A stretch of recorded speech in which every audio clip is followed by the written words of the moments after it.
Hello दोस्तों, क्या हाल-चाल? सब ठीक? मैं उम्मीद करती हूँ कि आप ठीक होंगे। लेकिन आप लोगों ने मुझे कमेंट किया था कि रे डायग्राम पर आप एक क्लास लेकर के आइए मैम। तो आपको बहुत ज़्यादा कन्फ्यूज़न होती है इस चीज़ में कि कहाँ इमेज को रखें, कब ऑब्जेक्ट आता है, ऑब्जेक्ट क्यों पॉज़िटिव में होता है, इमेज क्यों नेगेटिव में बनता है। तो ये सारे जो मिरर के फ़ॉर्मूलाज़ हैं, वो नेगेटिव में ऑब्जेक्ट क्यों होते हैं, इमेज क्यों होते हैं, उनके सारे इतने सारे रूल्स को आप 3D ऑब्ज़र्वेशन करके सीखोगे इसी क्लास में और आपको ट्रिक्स भी मिलेंगे, याद करने का झंझट सब चला गया, ठीक है? तो मैं सूफिया नाज़, आपकी दोस्त, आपकी मेंटर इस क्लास में आपका स्वागत करती हूँ, आपके चैनल, आपके यूट्यूब चैनल अड्डा 24/7 फिज़िक्स एक्सप्लेन्ड में।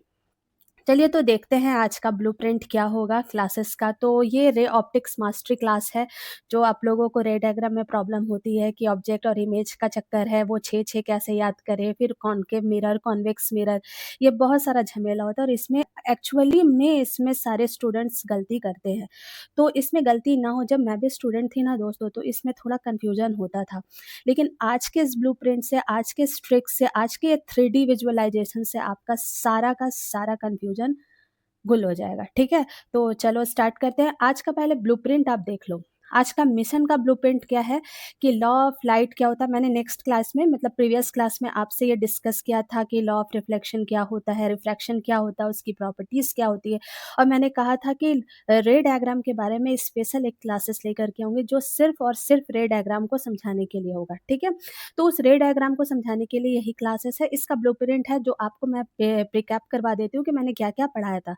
तो लॉ ऑफ लाइट तो परावर्तन और अपवर्तन के नियम हैं लाइट के। तो इसमें क्या होता है कि ये लाइट जिस मीडियम से इंसिडेंट करती है उसी मीडियम में वापस हो जाती है। ये तो आप जानते हो मिरर, कॉनकेव मिरर और कॉन्वेक्स मिरर होता था। आप कैसे पहचानोगे? कॉनकेव मतलब केव। केव वाले पार्ट में जब लाइट और रिफ्लेक्शन हमको मिलता है, एक पॉइंट पर जाकर के वो सिकुड़ जाती है। अब मैं ये भी बताऊँगी कि सिकुड़ती क्यों है? और कॉन्वेक्स लेंस हम एक पॉइंट पे जाकर के डाइवर्ज हो जाता है, वो मिलता ही नहीं है, किसी एक पॉइंट पर जाकर के उसे पीछे मिलाया जाता है जब वहाँ पे उसका वर्चुअल इमेज बनता है। तो वो पीछे ही क्यों बनती है, ये भी बात करेंगे। और यहाँ पे एक ट्रिक है जो आपको याद करने में दिक्कत होती है ना, इमेज फॉर्मेशन, कॉनकेव का इमेज कैसे बनेगा, एक ऑब्जेक्ट बड़ा होगा, छोटा होगा, उल्टा होगा, ये सारा चीज़ आपको दिक्कत होता है, ठीक है? तो वो सारी चीज़ों को आज हम इसी क्लास में क्लियर करेंगे और उसका एक ट्रिक है जो मैं यहाँ लिख के लेके आई हूँ, आईसीएफपी।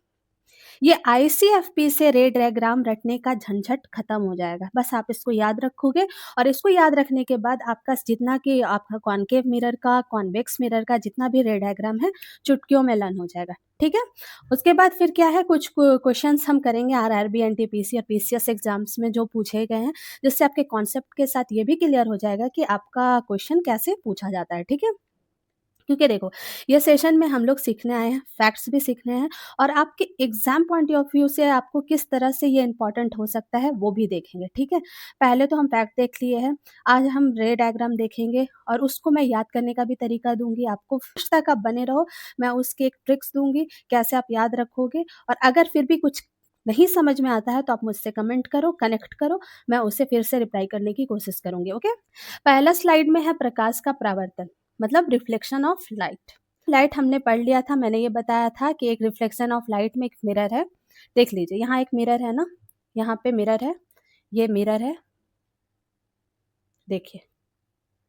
मिरर में क्या होता है ना, मिरर के में जो लाइट इंसिडेंट होता है वो खुद से पार नहीं होने देता है, वो सरफेस से ही रिफ्लेक्ट करता है। तो जैसे देखिए, यहाँ से लाइट आई, इस पॉइंट से टकराई और यहाँ से रिफ्लेक्ट हो गई। तो जहाँ से लाइट आ करके नॉर्मल, ये क्या है आपका? ये आपका नॉर्मल है। क्या है? नॉर्मल। बोलते जाइए, रिकॉल करते जाइए। नॉर्मल, ठीक है? ये आपका नॉर्मल है। तो नॉर्मल में क्या होता है, नॉर्मल क्या है? कोई इमेजिनरी लाइन है जिससे हम क्या एंगल को मेज़र करते हैं। इमेजिनरी लाइन, ऐसा कुछ होता नहीं है, ठीक है? जस्ट मैथमेटिकली एक्सप्रेशन के लिए। तो यहाँ पे इमेजिनरी लाइन के लिए जब लाइट आता है तो इंसिडेंट एंगल, जहाँ लाइट आकर के टकराता है, इंसिडेंट, और टकरा के जहाँ से वापस जाता है उसको हम क्या बोलते हैं? Angle of reflection.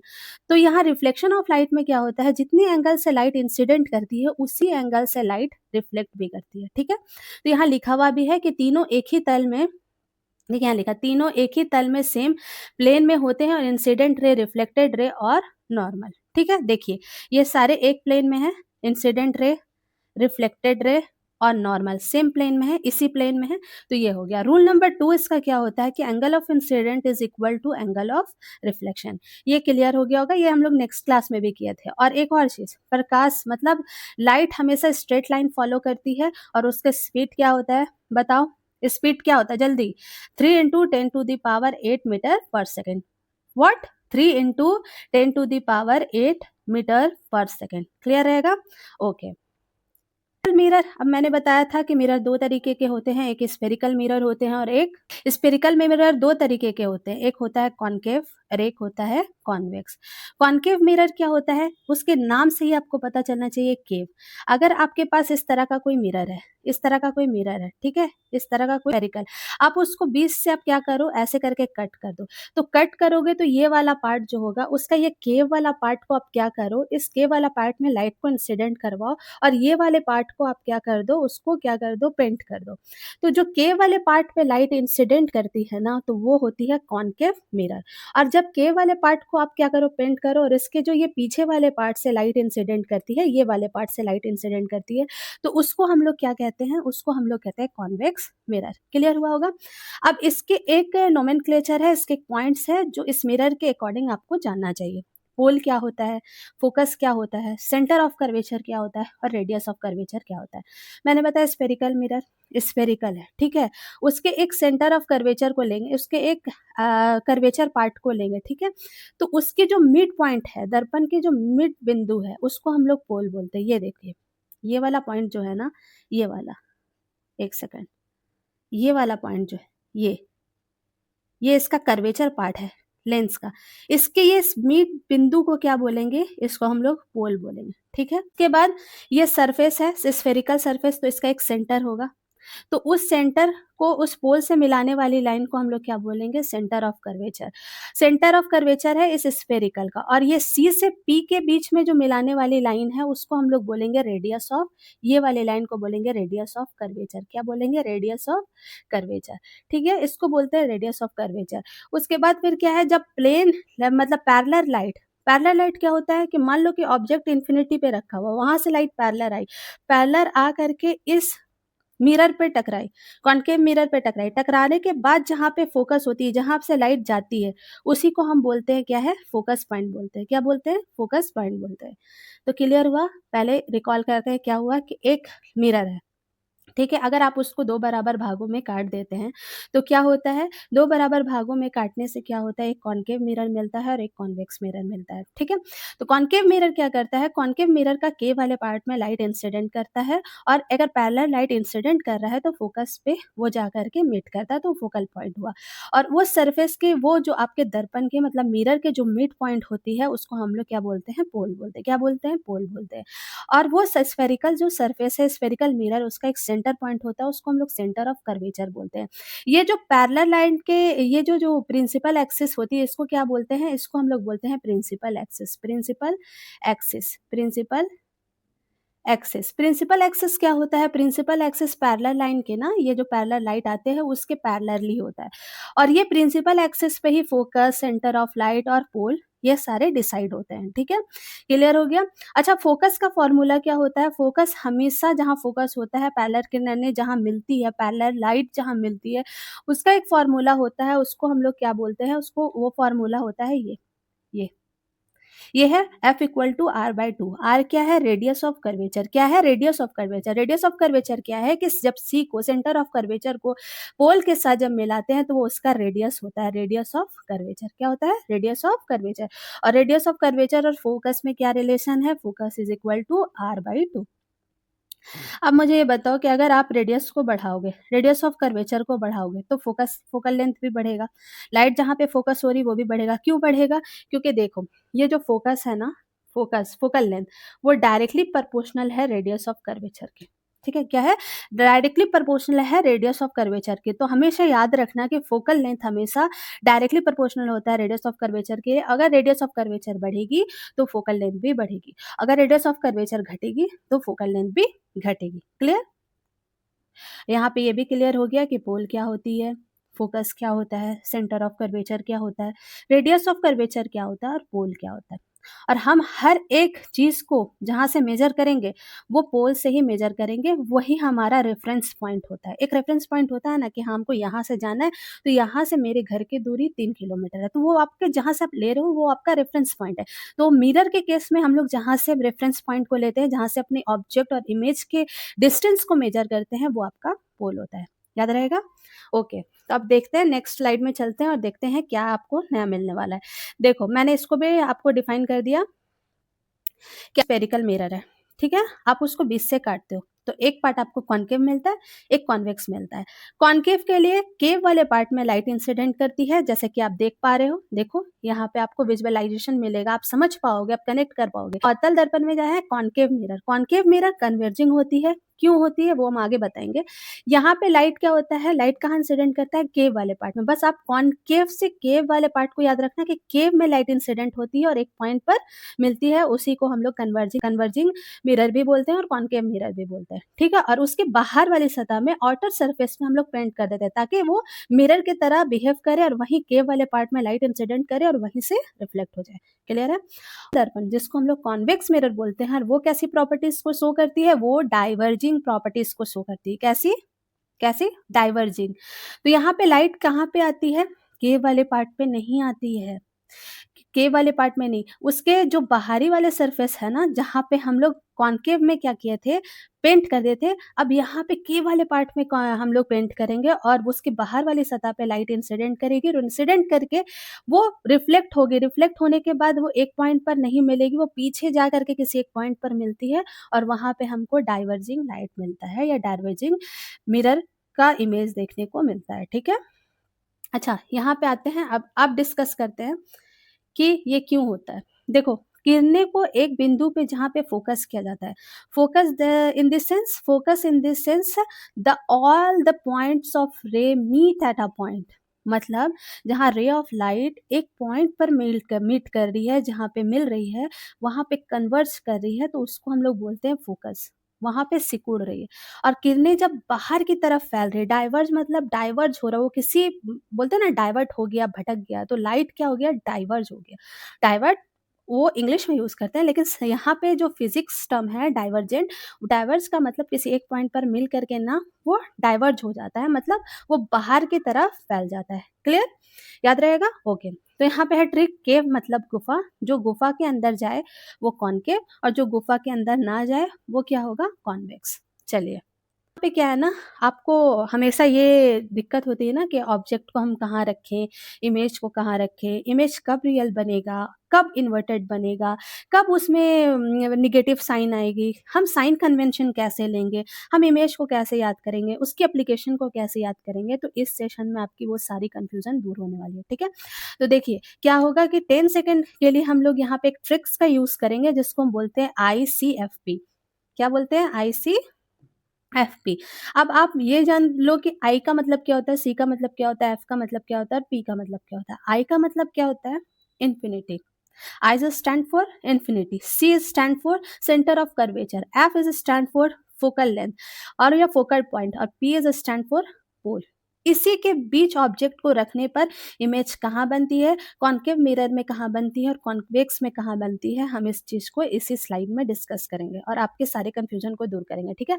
यहाँ पे क्या है कि ICFP बस याद रख लो, अभी के लिए याद रख लो, जब हम अभी बताएंगे तो वो आपको कनेक्ट कर लोगे कि आपको कैसे लर्न करना है, ठीक है?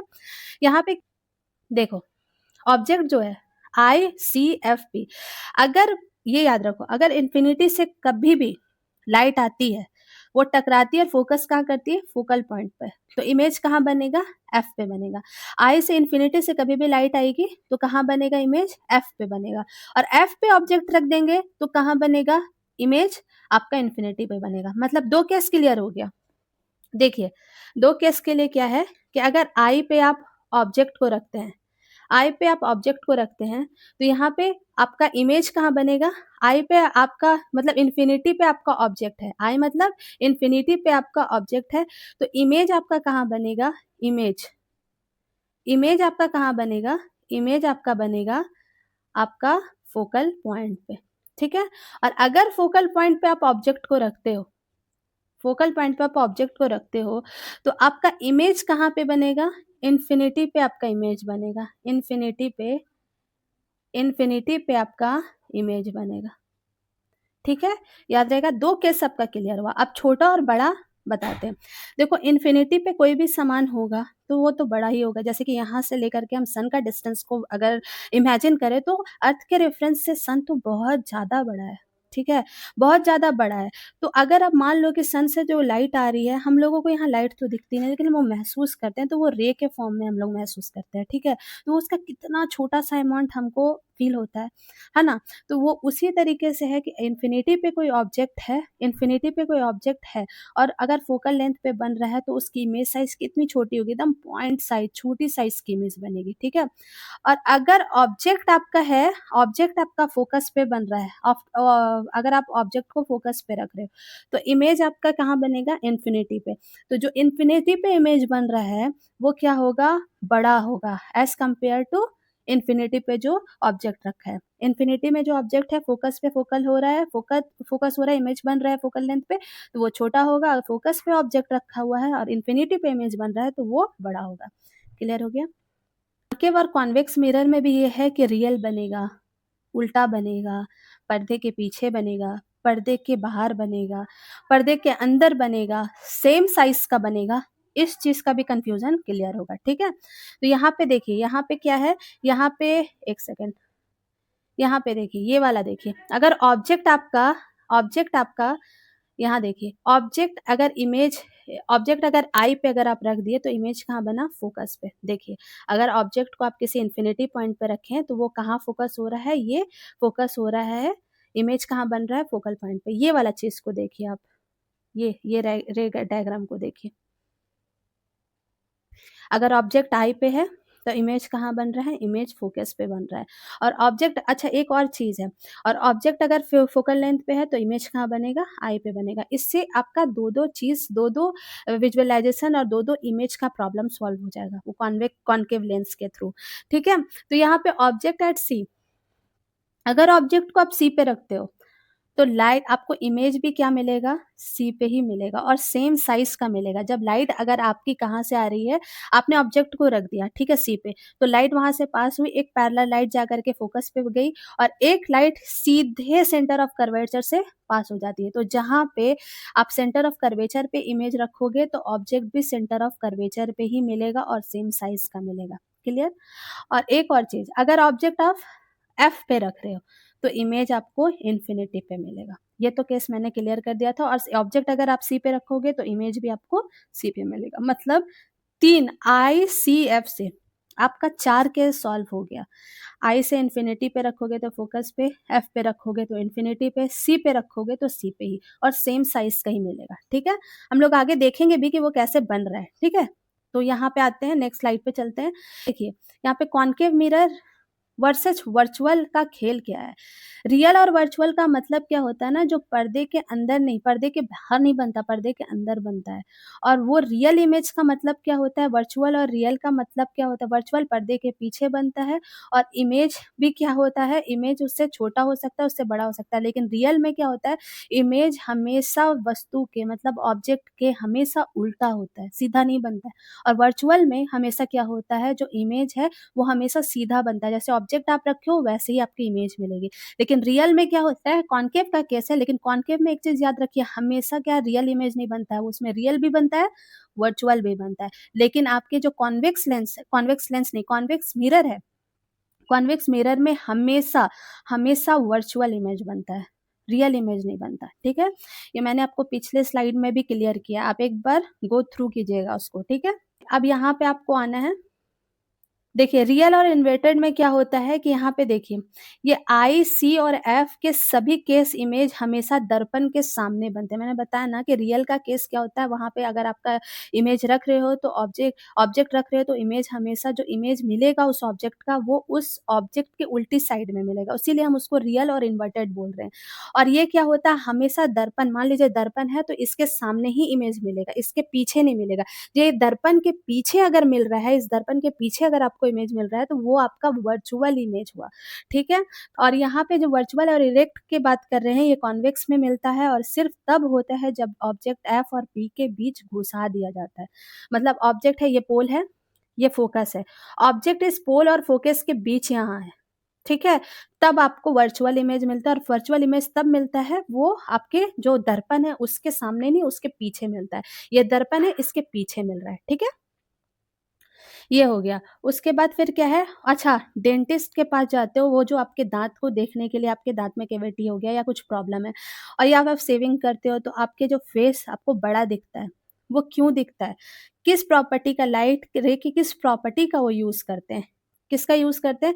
डेंटिस्ट और शेविंग मिरर में वर्चुअल और इरेक्ट का केस होता है, मतलब वो कॉन्वेक्स मिरर का यूज़ करते हैं।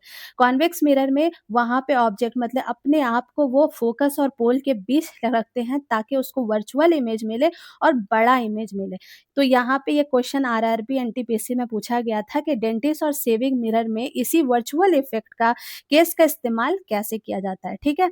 तब किया जाता है जब ऑब्जेक्ट मान लो आप खुद आप शेविंग करवा रहे हो या फिर आप किसी डेंटिस्ट के पास गए हो, तो आप एज़ अ ऑब्जेक्ट हो गए। तो अपने आप को कहाँ रखा जाता है? फ़ोकस और पोल के बीच में सेट किया जाता है ताकि आपका जो इमेज बने, वो वर्चुअल बने और बड़ा मिले ताकि उसको आइडेंटिफ़ाई किया जाए। क्लियर हो गया? उसका जो केस है वो किस तरीके से इसका इस्तेमाल किया जाता है, देखिए इस तरीके से उसका इस्तेमाल किया जाता है। ये वाला केस होता है। इस केस से आपको दिखाया जाता है कि आपके ऑब्जेक्ट को फ़ोकस और पोल के बीच में रखा जाता है और इमेज आपके इस मिरर के यहाँ मिलता है।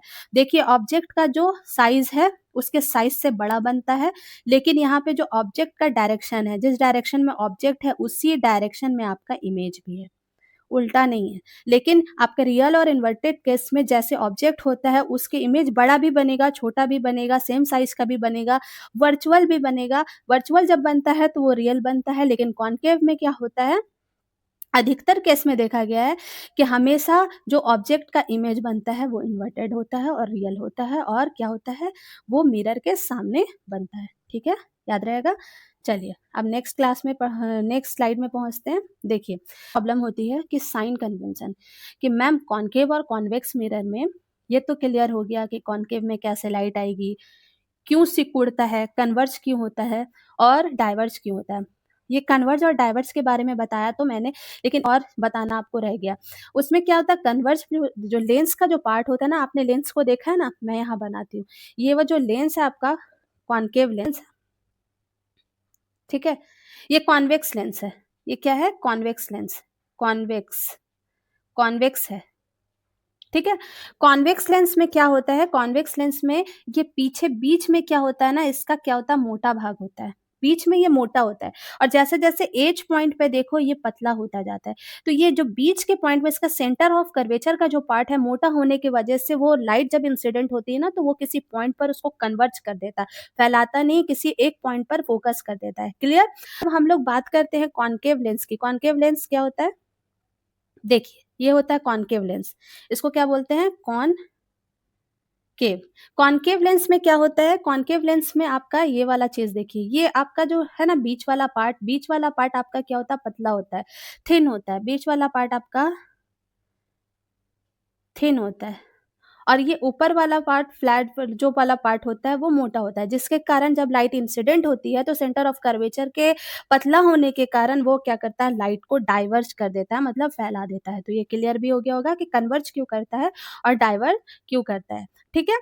तो अब हम लोग ये बात करेंगे कि आपका ऑब्जेक्ट को हम कॉन्केव मिरर में और कॉन्वेक्स मिरर में क्यों आपका मतलब पॉजिटिव लेते हैं, नेगेटिव लेते हैं, उसका साइन कन्वेंशन क्या होगा, नेगेटिव कब लेते हैं, पॉजिटिव कब लेते हैं। आपने मैथमेटिक्स में पढ़ा होगा एक्स एक्सिस, वाई एक्सिस, आपने क्वाड्रेंट रूल पढ़े होंगे, ठीक है? जब आपने अलजेब्रा को सॉल्व किया होगा, ठीक है? तो उसमें एक्स एक्सिस, वाई एक्सिस के बारे में बताया गया है कि जब भी हम एक्स एक्सिस और वाई एक्सिस को लेते हैं, जैसे कि ये तो आपका मिरर है, ठीक है? ये आपका मिरर है। यहाँ पे ये वाला पूरा पार्ट आपका वाई एक्सिस होता है और ये वाला पार्ट आपका पूरा एक्स एक्सिस होता है। यहाँ पे देखिए, ये एक पॉइंट वाई एक्सिस है, ये एक्स एक्सिस है, ये एक्स एक्सिस है और ये वाई एक्सिस है। इस क्वाड्रेंट रूल में देखेंगे तो यहाँ पे एक्स एक्सिस का पॉजिटिव क्वाड्रेंट होता है, इसमें नेगेटिव होता है, ठीक है? और वाई एक्सिस का ये ऊपर वाले साइड में क्या होता है, ये पॉजिटिव होता है और नीचे जब आओगे तो ये आपका क्या होता है, नेगेटिव हो जाता है। क्लियर? यहाँ पे भी वही दिखाया गया है, लेकिन कॉन्केव मिरर में हम लोग ऑब्जेक्ट को कहाँ रखते हैं, ये लेफ्ट साइड में। लेफ्ट साइड देखिए, लेफ्ट साइड क्या है, ऑब्जेक्ट हमेशा लेफ्ट साइड में क्या होगा, नेगेटिव होगा। ठीक है? और अगर दर्पण के पीछे अगर आपका इमेज जो बन रहा है, देखिए आपको सबसे पहले ऑब्जेक्ट के लिए ना मैंने रेड शो किया है, रेड, और इमेज के लिए हमने क्या शो किया है, इमेज के लिए हमेशा मैंने ग्रीन यूज़ किया है, ताकि आपको देख के समझने में ईज़ी हो। तो जब आप ऑब्जेक्ट को इधर रखेंगे लेफ्ट साइड में, तो वो नेगेटिव साइन देगा, और इमेज अगर आपका वर्चुअल बन रहा है, पर्दे के पीछे बन रहा है, तो वो क्या हो जाएगा, वो आपका पॉज़िटिव हो जाएगा। लेकिन इमेज कॉन्केव मिरर में रियल और इन्वर्टेड बनता है और दर्पण के सामने बनता है। तो ये दर्पण है, इसके सामने बनेगा, तो इमेज यहाँ पे क्या हो जाएगा, निगेटिव हो जाएगा। किस केस में, कॉन्केव, किस केस में, कॉन्केव, कॉन्केव। और कॉन्वेक्स में हमेशा क्या होता है, कॉन्वेक्स में हम लोग ऑब्जेक्ट तो हमेशा निगेटिव में रखते हैं, लेकिन इमेज उसका कहाँ बनता है, पर्दे के पीछे, मतलब दर्पण के पीछे। तो यहाँ पे इमेज बनेगा, इमेज आपका क्या हो जाएगा, मैं यहाँ लिख देती हूँ, इमेज आपका हो जाएगा, इमेज आपका क्या बनेगा, पॉजिटिव बन जाएगा।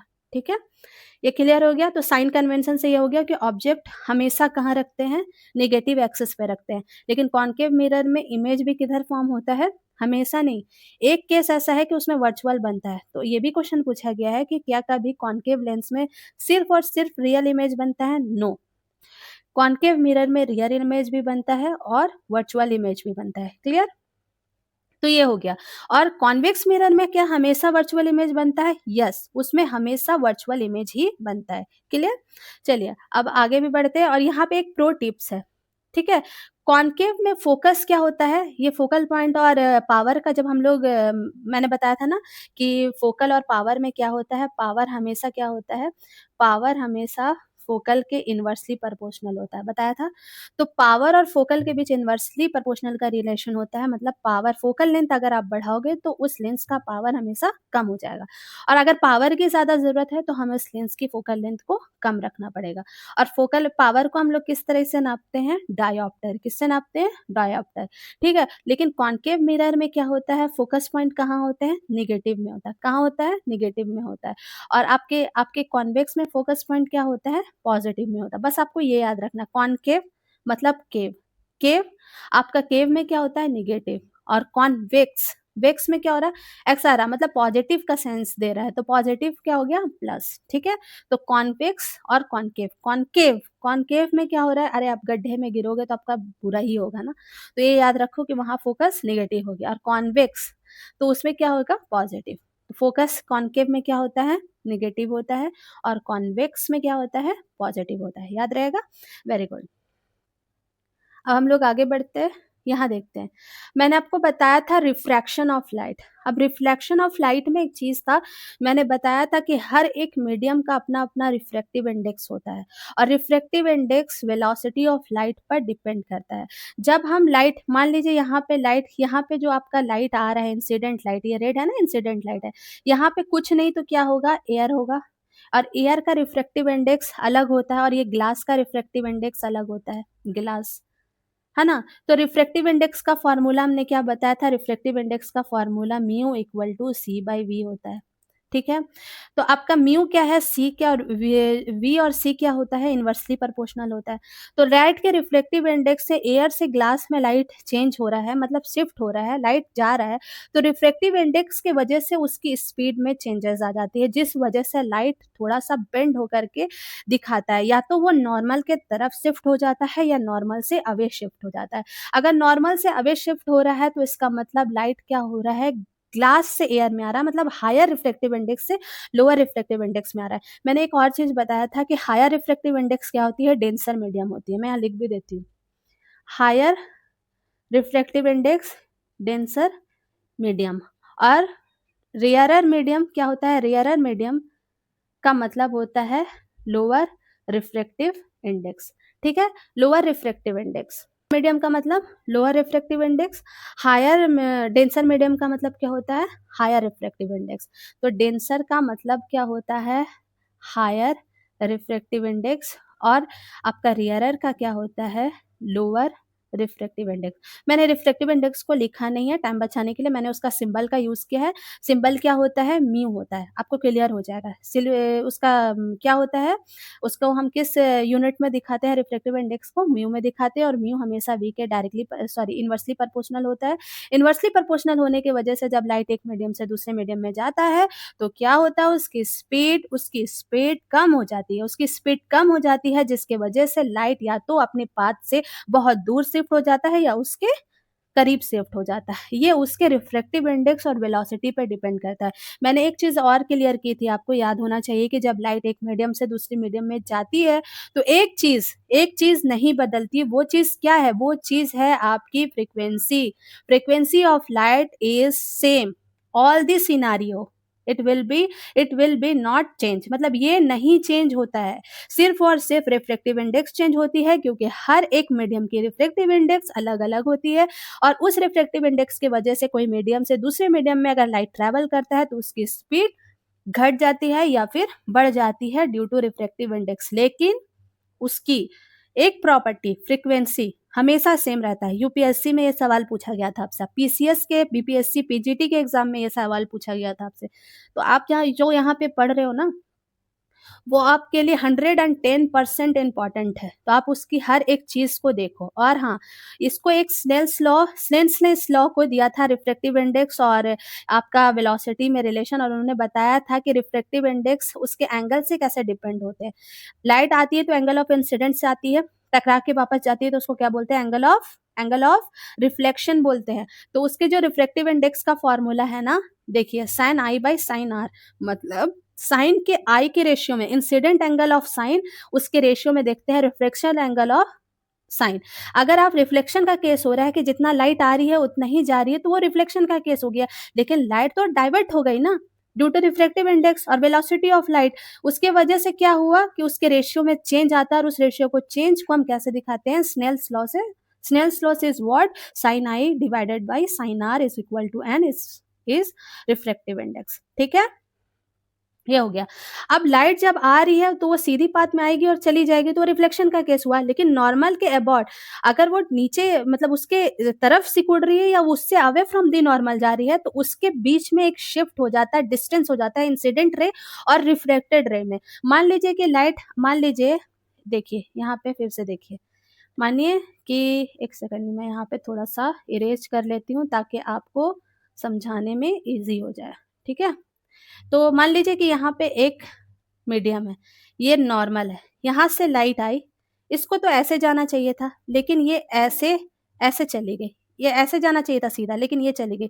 ये इतना शिफ्ट हो गई लाइट रिफ्लेक्टिव इंडेक्स की वजह से। यही शिफ्ट को आपको क्या दिखा रहा है? Lateral displacement. इसी को हम लोग क्या बोलते हैं? Lateral displacement of light due to the reflective index properties.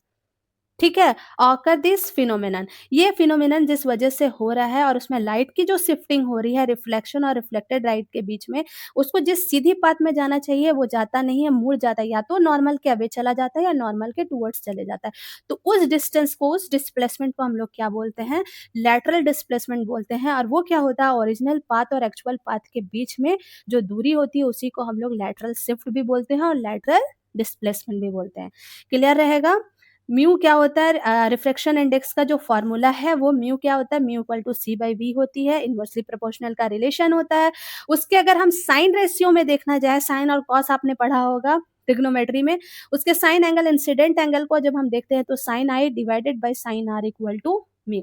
इससे हम रिफ्रैक्टिव इंडेक्स के एंगल को भी कैलकुलेट कर सकते हैं, उसके रिफ्रैक्टिव इंडेक्स को भी, उससे रिलेटेड, उससे एसोसिएटेड आपकी वेलोसिटी को भी हम क्या करते हैं?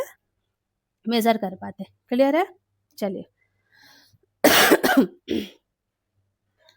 तो ये हो गया। अब आप नेक्स्ट स्लाइड में चलते हैं। अभी तक ये क्लियर हो गया कि एंगल ऑफ रिफ्लेक्शन क्या होता है, रिफ्रैक्शन क्या होता है, रिफ्रैक्टिव इंडेक्स क्या होता है, लाइट ऑफ बीम मुड़ती क्यों है, लैटरल शिफ्ट क्या होता है, ये सारा आपको पता चल गया होगा और अच्छे से समझ में आया होगा। अगर दोस्तों, अगर आपको समझ में नहीं आता है, कहीं पे भी थोड़ी सी भी कंफ्यूजन होती है, आप कमेंट बॉक्स ओपन है, आप अपनी कमेंट को वहाँ पिन कर दो।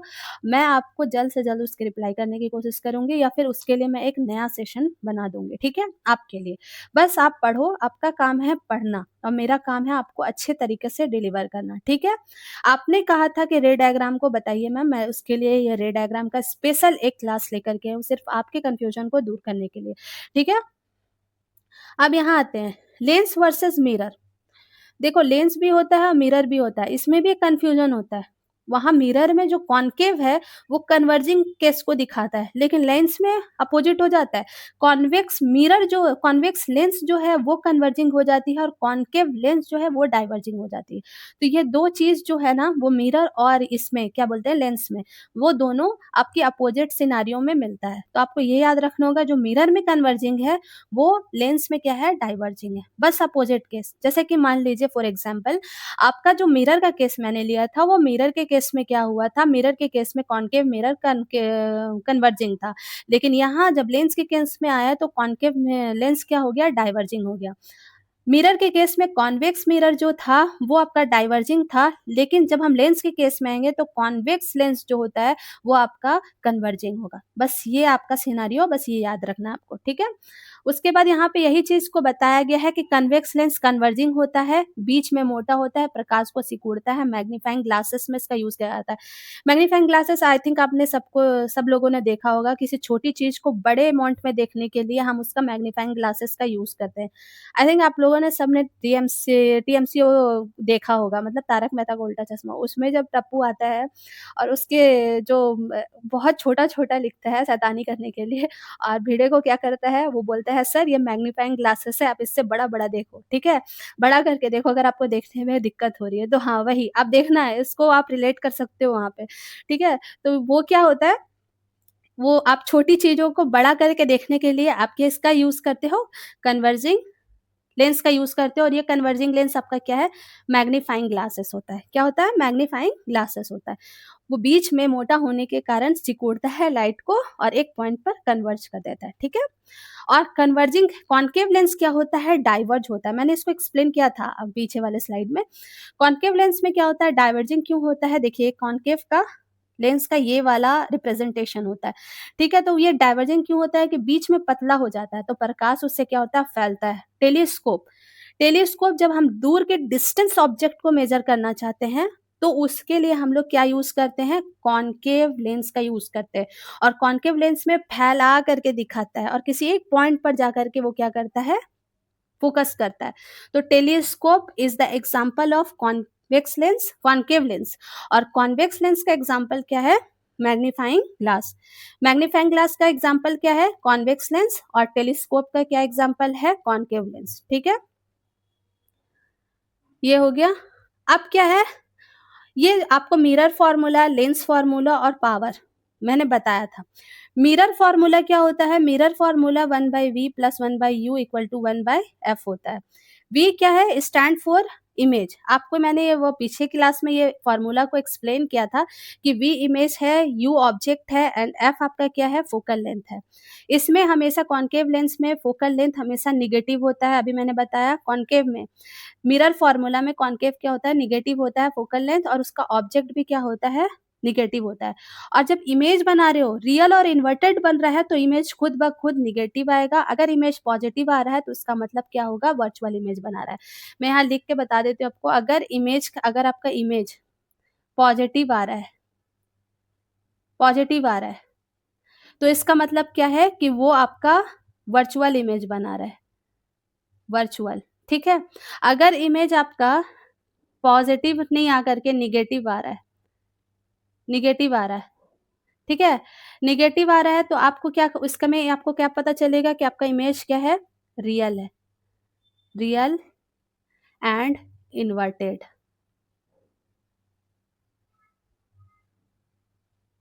रियल और इन्वर्टेड है, जब इमेज क्या होगा, नेगेटिव बनेगा। इससे भी क्वेश्चन पूछा गया है आरआरबी एनटीपीसी में। मैं इसी क्लासेस के नेक्स्ट स्लाइड में आपको उसके एग्जांपल्स को आपको डिस्कस करूंगी और आपको दिखाऊंगी कि किस तरह का क्वेश्चन इस फॉर्मूले से, मिरर फॉर्मूला, लेंस फॉर्मूला, किसी लेंस का पावर, उसका फोकल लेंथ दे करके आपको उसकी वेलोसिटी, आपकी रिफ्रैक्टिव इंडेक्स कुछ भी पूछ सकता है। बस आपको कॉन्सेप्ट और उसकी फॉर्मूलाज पता होने चाहिए, आप easily each and every question को सॉल्व कर सकते हो। ठीक है? ये हो गया। उसके बाद लेंस फ़ॉर्मूला में क्या होता है और मैग्नीफाइंग फ़ॉर्मूला क्या होता है? मिरर फ़ॉर्मूला में मैग्नीफाइंग फ़ॉर्मूला ये होता है। इसमें क्या यूज़ करते हैं m equal to minus v by u। लेकिन लेंस फ़ॉर्मूला में मैग्नीफाइंग का फ़ॉर्मूला क्या होता है? v by u। अब आप पूछोगे मैग्नीफाइंग का मतलब क्या होता है? उस इमेज को बड़ा करके दिखाना, मैग्नीफाइंग करके दिखाना, क्लियर करके दिखाना, ठीक है? तो उसको हम लोग बोलते हैं मैग्निफिकेशन, क्लियर है? और पावर ऑफ स्पीडोमीटर, ये पावर हम लोग क्या दिखाते हैं? Power of 1/f। Focal length को हमेशा मीटर में मेजर किया जाता है, फोकल लेंथ को हमेशा मीटर में मेजर किया जाता है। लेकिन अधिकतर क्वेश्चन में, एक क्वेश्चन मैं भी सॉल्व करूंगी यहाँ पे, आपको दिखाऊंगी फोकल लेंथ अगर आपको 20 मान लीजिए कि आपको 20 सेंटीमीटर दिया हुआ, तो सबसे पहले आप क्या करोगे? उस सेंटीमीटर को मीटर में कन्वर्ट करोगे और फिर उसके फोकल या फिर पावर को निकालोगे, ठीक है? समझ में आ गया? और फोकल का जो यूनिट होता है वो क्या होता है? डायोप्टर होता है। क्या होता है? डायोप्टर होता है। और लेंस फार्मूला, मिरर फार्मूला में क्या बताया था मैंने? एम से स्टार्ट हो रहा है मतलब माइनस, बस एम से स्टार्ट हो रहा है मतलब ये सेंस दिख रहा है कि मिरर है तो उसमें पॉजिटिव लगा दो, और लेंस में क्या हो जाएगा? निगेटिव होता है, ठीक है? ये हो गया। अब आप आगे नेक्स्ट स्लाइड में चलिए। यहाँ पे देखिए, एक उत्तल लेंस है, कॉन्वेक्स लेंस, उसकी फोकस दूरी 20 सेंटीमीटर है, तो उसकी पावर क्या होगी? अब बताओ। अब ये वाला फॉर्मूला हम लोग यूज किए थे ना, P इक्वल टू 1/f, ठीक है? अब यहाँ 20 सेंटीमीटर है, तो उससे 20 सेंटीमीटर 1 सेंटीमीटर इक्वल टू क्या होता है? डिवाइडेड बाय 100 मीटर, ठीक है? मीटर होता है। तो आप इसको कैसे सॉल्व करोगे? एक सेकेंड देखो, यहाँ पे P equal to 100/f centimetre, तो 100/20 हो गया, क्योंकि फोकल लेंथ कितना था? फोकल आपका था 20, तो 20 और डिवाइडेड बाय यहाँ पे क्या हो गया आपका? 100, ये 1, तो यहाँ पे फोकस क्या हो जाएगा आपका? 100/20, तो यहाँ पे 0 से 0 कट गया, 2 5 जा 10, तो 5 डायोप्टर आ रहा है। और अच्छा, आपका यहाँ पे क्या बोल रहा है? पॉजिटिव में आ रहा है ना, तो पॉजिटिव में अगर आपका पावर आ रहा है, पॉजिटिव आ रहा है, तो वो कॉन्वेक्स होगा। इससे भी पूछा जाता है, अगर पॉजिटिव आ रहा है तो कॉन्वेक्स या कॉन्केव होगा। अगर पॉजिटिव आ रहा है लेंस में तो वो आपका कॉन्वेक्स होगा, और अगर नेगेटिव आ रहा है तो आपका क्या होगा? कॉन्केव होगा, ठीक है? ये पॉजिटिव आ रहा है तो आपका क्या हो जाएगा? कॉन्केव, ये कॉन्केव। और नेगेटिव आ रहा है, मान लो -5 आता, तो आपका कौन सा हो जाता? कॉनकेव, ठीक है? कॉनकेव हो जाता। मैं ठीक से लिख देती हूँ, लिखाया नहीं ठीक से, ठीक है? क्या होता? कॉनकेव।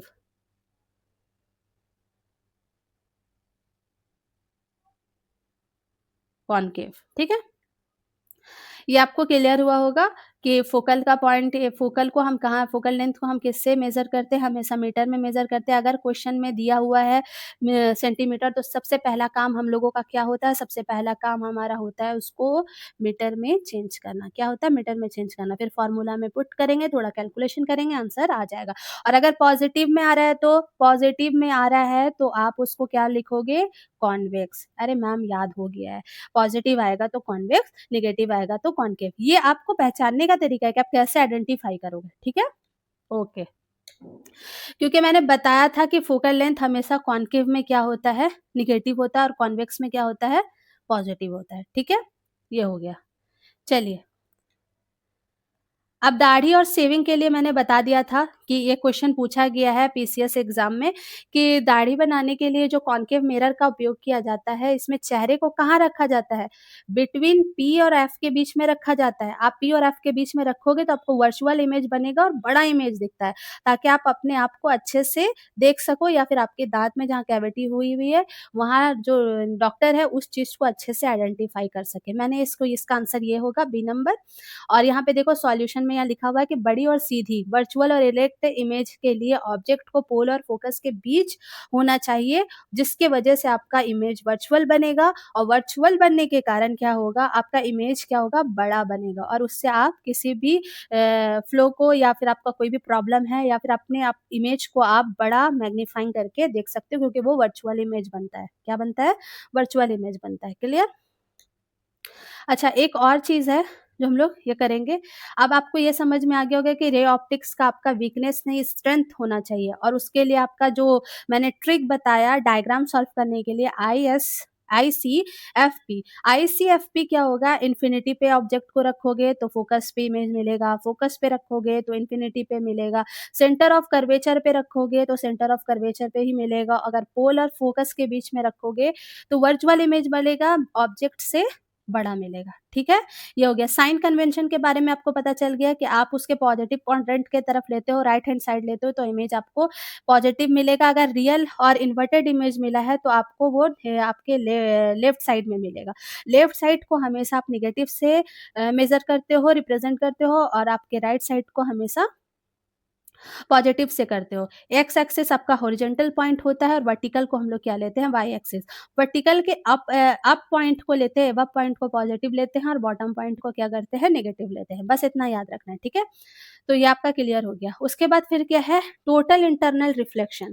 टोटल इंटरनल रिफ्लेक्शन मैंने आपको अभी पढ़ाया नहीं है, मैं इसका एक क्लास लूंगी, लेकिन टोटल इंटरनल रिफ्लेक्शन क्या होता है, इसमें रिफ्लेक्शन जो मैंने आपको पढ़ाया ना, उसमें क्या होता है ना कि मैं थोड़ा सा आपको यहाँ पे बता देती हूँ। जैसे कि यहाँ पे लाइट है, ये नॉर्मल है, ये आपका क्या हो गया, नॉर्मल है। यहाँ लाइट इंसिडेंट कर रहा है, ठीक है, इंसिडेंट कर रहा है। और लाइट इंसिडेंट कहाँ से करता है, डेंसर मीडियम, जिसकी रिफ्रैक्टिव इंडेक्स ज़्यादा होती है और वेलोसिटी कम होती है। तो जब लाइट, इसके लिए ये मैंडेटरी है कि लाइट आपका डेंसर मीडियम से इंसिडेंट होना चाहिए। जब डेंसर मीडियम से इंसिडेंट होगा तभी आपको टोटल इंटरनल रिफ्लेक्शन का कंडीशन दिखाई देता है। टोटल इंटरनल रिफ्लेक्शन का मतलब क्या होता है, जिस मीडियम में लाइट आने लगती है ना, उसी मीडियम में रिफ्लेक्ट भी हो जाती है। ठीक है, तो मिराज का केस आपने देखा होगा, मिराज मरुस्थल में आप लोग डेजर्ट एरिया में जाते हो तो उस सहरा में क्या दिखता है आप लोगों को, कुछ दूर पे जाने के बाद ना आपको एक मिराज दिखता है, मतलब दिखता है पानी का, मतलब तालाब वगैरह है, लेकिन वो सिर्फ आपको इमेजेस दिखता है, महसूस होता है, रियल में वो सारा कुछ नहीं होता है। तो ये सारा केस किसका है, टोटल इंटरनल रिफ्लेक्शन का है। ठीक है, ये हो गया। उसके बाद फिर क्या है, हाँ मैं यहाँ पे बता रही थी, ये एंगल ऑफ इंसिडेंट है, हो गया एंगल ऑफ इंसिडेंट। और कुछ पार्ट में लाइट रिफ्लेक्ट करती है, और यहाँ पे क्या है, ये रियरर मीडियम, ये डेंसर मीडियम है और ये रियरर मीडियम है। तो लाइट क्या हो जाएगी, डेंसर से रियर जाएगी तो ये नॉर्मल के अवे चली जाएगी। हम इंसिडेंट लाइट के एंगल को ना बढ़ाते जाएंगे, बढ़ाते जाएंगे, बढ़ाते जाएंगे। एक ऐसा कंडीशन आएगा जब इंसिडेंट लाइट इक्वल हो जाएगा क्रिटिकल एंगल के, तब क्या होगा कि लाइट जिस मीडियम में इंसिडेंट हो रही है उसी मीडियम में रिफ्लेक्ट हो जाएगी, उसी मीडियम में रिफ्लेक्ट होगी। और रिफ्लेक्शन ऑफ लाइट क्या होगा, टोटल 90 डिग्री का हो जाएगा, 90 डिग्री का हो जाएगा। और उस केस में हमको क्या मिलता है, टोटल इंटरनल ऑफ रिफ्लेक्शन मिलता है। टोटल इंटरनल ऑफ रिफ्लेक्शन में जो आपका जो साइन सी होता है, क्रिटिकल एंगल जिसको हम लोग साइन सी से दिखाते हैं, साइन सी इक्वल टू क्या होता है आपका 1 डिवाइडेड बाई म्यू होता है, रिफ्रैक्टिव इंडेक्स होता है। ये आपका फॉर्मूला होता है उस क्रिटिकल एंगल को निकालने के लिए टोटल इंटरनल रिफ्लेक्शन के थ्रू। ठीक है, तो यहाँ पे आपको ये दिखा रहा है कि आपसे पूछ रहा है कि टोटल इंटरनल रिफ्लेक्शन के केस को देखने के लिए क्या ज़रूरी होता है। तो इसमें सबसे इम्पोर्टेंट केस होता है कि क्रिटिकल एंगल कभी भी इंसिडेंट एंगल जो होता है ना, इंसिडेंट एंगल, फर्स्ट कंडीशन है कि इंसिडेंट एंगल हमेशा बड़ा होगा क्रिटिकल एंगल से, तब आप टोटल इंटरनल रिफ्लेक्शन देख सकते हो। लेकिन जहाँ पे इंटरनल या इंसिडेंट एंगल ये सी के बराबर हो जाता है तो सेम मीडियम में इंसिडेंट लाइट जो आता है वो रिफ्लेक्ट हो जाता है, और आर का केस क्या हो जाता है, आर आपका 90 डिग्री हो जाता है, 90 डिग्री। ठीक है, 90 डिग्री का हो जाता है, और 90 डिग्री होने के कारण आपको वहाँ पे टोटल इंटरनल रिफ्लेक्शन देखने को मिलता है। ये कंडीशन हो गया। और दूसरा सबसे इंपॉर्टेंट कि लाइट हमेशा कहाँ से इंसिडेंट होना चाहिए, मीडियम से रेयरर, डेंसर से रेयर। फर्स्ट कंडीशन क्या है, पहले देख लो, कंफ्यूजन हटा दो। फर्स्ट कंडीशन क्या है कि लाइट हमेशा डेंसर से रेयर जाना चाहिए। दूसरा कंडीशन कि लाइट हमेशा, इंसिडेंट लाइट हमेशा क्रिटिकल एंगल से बड़ा होना चाहिए। लेकिन जब क्रिटिकल एंगल इंसिडेंट एंगल के लिए बड़ा मतलब बराबर हो जाती है तो सेम सरफेस पे मतलब लाइट क्या हो जाता है, जिधर से आता है उधर ही से रिफ्लेक्ट हो जाता है और आर इक्वल टू 90 डिग्री हो जाता है। ठीक है, तो साइन सी इक्वल टू क्या हो जाएगा, sine C equal to 1 by mu हो जाएगा। तो हम उस सरफेसेस के लिए उसके रिफ्रैक्टिव इंडेक्स को भी निकाल सकते हैं, क्रिटिकल एंगल को भी निकाल सकते हैं। ठीक है, तो ये दो इंपॉर्टेंट केस होता है जिसमें आप इसको पूरे अच्छी तरीके से ऑब्जर्व कर सकते हो और ये भी निकाल सकते हो कि उस मीडियम का क्रिटिकल एंगल क्या होगा, क्रिटिकल एंगल कितना होना चाहिए, तब हमको रिफ्लेक्टिव इंडेक्स मिलेगा। तो उसका एक सिमिलर फॉर्मूला है, मैं यहाँ लिख देती हूँ, sine C equal to 1 by mu, ये आपका होता है, ठीक है? और म्यू अगर आपको निकालना है साइन सी कब होगा? जब आई और सी के बराबर हो जाएगा और आर तो आप क्या हो जाएगा? Angle of incident are equal to क्या हो जाएगा? 90 डिग्री हो जाएगा, ठीक है? तो आप उससे निकाल सकते हो mu equal to sine I by sine R होता है, ठीक है? तो साइन आर अगर आपका साइन सी, तो साइन आर आपका क्या हो जाएगा? 90 डिग्री। तो साइन 90 डिग्री क्या होता है? साइन 90 डिग्री 1 होता है। तो ये फॉर्मूला यहाँ से आया म्यू इक्वल टू, अगर आप यहाँ पे लिखोगे साइन सी इक्वल आपका ये sine I by sine r, तो आपका mu equal to 1 by sine c हो जाएगा। ये आपका ये फॉर्मूला है, ठीक है? आप इसको अच्छे से मैं यहाँ पे फिर से लिख देती हूँ, हाँ, थोड़ा-सा मेसी हो जो रेयर और डेंसर मीडियम से आता है लाइट, टोटल इंटरनल रिफ्लेक्शन के लिए फर्स्ट कंडीशन है और sine I equal to sine C equal to 1 by sine R होता है, साइन आर और आप म्यू इक्वल टू आपका होता है mu equal to 1 by sine C. उससे आप क्या आइडेंटिफ़ाई कर सकोगे? उस मीडियम का क्रिटिकल एंगल निकाल सकते हो, उसके रिफ्लेक्टिव इंडेक्स को निकाल सकते हो, ये पता कर सकते हो कि वो कितने एंगल पर है, कब टोटल इंटरनल रिफ्लेक्शन को वो शो करेगा, ठीक है? तो उसका जो फॉर्मूला होता है, वो फॉर्मूला होता है आपका mu equal to 1 by sine C, ठीक है? और एक केस से आप और निकाल सकते हो, म्यू इक्वल टू आपका क्या होता है? Sine I divided by sine R. ये आपने कहाँ पढ़ा था? ये आपने पढ़ा था स्नेल्स लॉ में। किसमें पढ़ा था? स्नेल्स लॉ, ठीक है? इसमें आपने पढ़ा था। तो ये आपको क्लियर हुआ होगा और मैं आपको अच्छे से समझा पाई होंगी। अगर आपको कोई भी चीज़ इस टॉपिक से रिलेटेड अब भी कुछ कन्फ्यूज़न होता है, तो आप मुझे कमेंट करो, मैं उसको फिर से बताने की कोशिश करूँगी। आई थिंक इसमें सारा का सारा चीज़ आपको क्लियर हुआ होगा और यहाँ पे पीसीएस ये जो सिर्फ़ है ना, सिर्फ़ एक एग्ज़ाम के लिए ही नहीं पढ़ रहे हो आप। आप इस कॉन्सेप्ट को पढ़ रहे हो, आप कोई भी एग्ज़ाम दे दो, आरआरबी, एनटीपीसी, पीसीएस, आप किसी भी तरीके के एग्ज़ाम्स को आप इस कॉन्सेप्ट के थ्रू क्लियर कर सकते हो और ये टॉपिक से आपका एक भी क्वेश्चन नहीं छूटेगा दोस्तों, ट्रस्ट मी।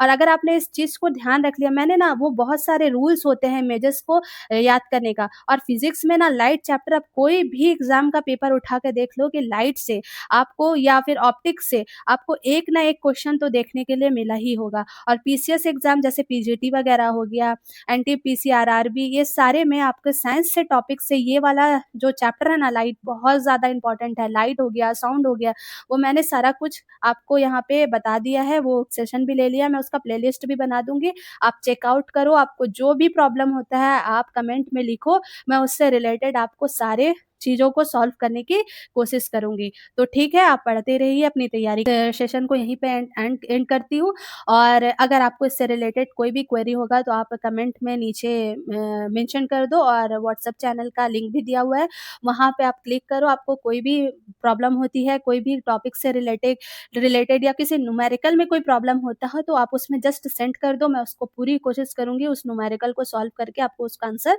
देने की। तो आप इसी तरीके से कनेक्ट करते रहिए, आप अच्छे से पढ़ते रहिए, कोई प्रॉब्लम हो तो हम हैं ना यहाँ पे आपके प्रॉब्लम को सॉल्व करने के लिए एनी टाइम। अपनी पढ़ाई करते रहो और अच्छे से रहो। This is all about today. Thank you so much.